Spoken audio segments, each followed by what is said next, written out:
Нуриза Кичине Батырова. Балдарымды тоңго турганын көрүп жүрөгүм сыгылат.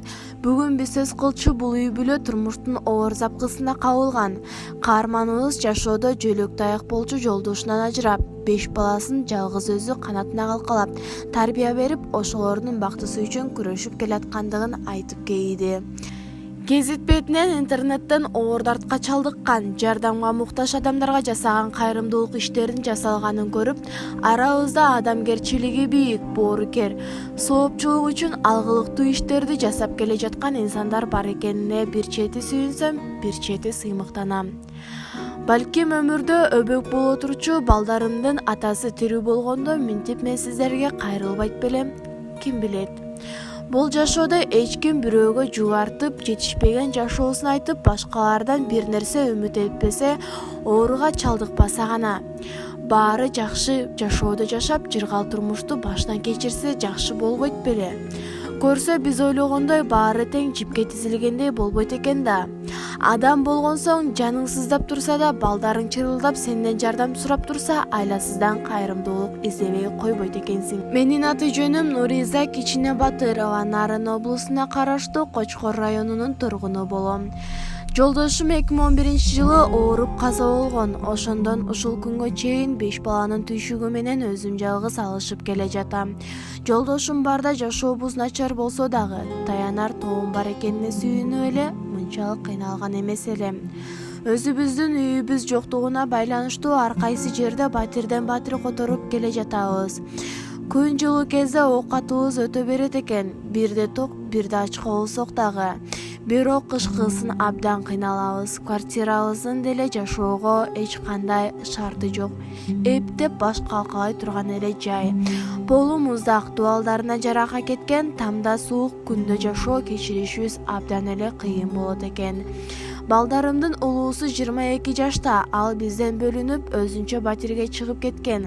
Кафелде ар кандай жумуштар чыгып калса, иштеп берип жарбаган эле тыйын алат. Андан эч кандай деле жардам болбойт мага. Эне катары баламды бир чети аяйм, анткени ден соолугу жок, оор жумуштарда иштей албайт. Балким ден соолугу чың болгондо, акчасы көп жумуштарга иштеп, мага жардамы тиер беле? Билбейм.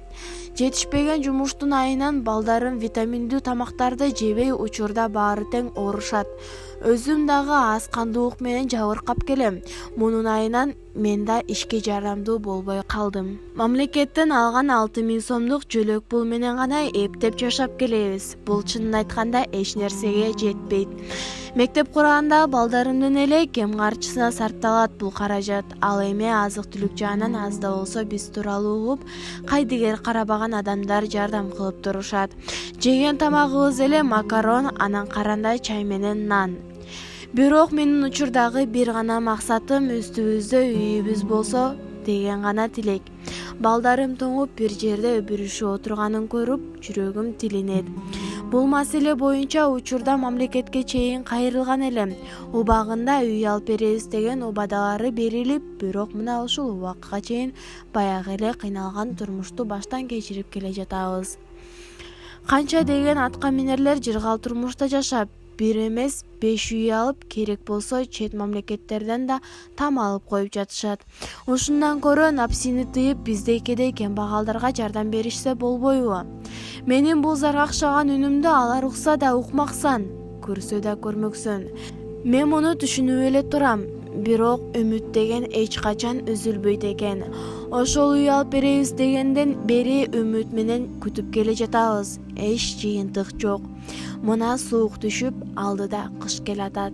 Суукта кантебиз деп чыйпыйым чыгып отурам. Жок дегенде отун, тамак аштан жардам бергендер чыкса абдан жакшы болот эле. Андыктан колунда бар кайрымдуу инсандардан жардам күтөм. Кимдир бирөөнүн муктаж адамдарга кылган жакшылыктарын угуп, башкалардагы кайрымдуу болууга шыктанып, таасирленип, адамдардын бири-бирибизге болгон мээримибиз, адамгерчилигибиз артат деген ойдомун. Адамгерчиликтен коомубуз жакшы нукка түшүп, жашообуз оң жагына өзгөрөр беле деген терең ишеничтемин. Эл сом номери 0502 17 06 04.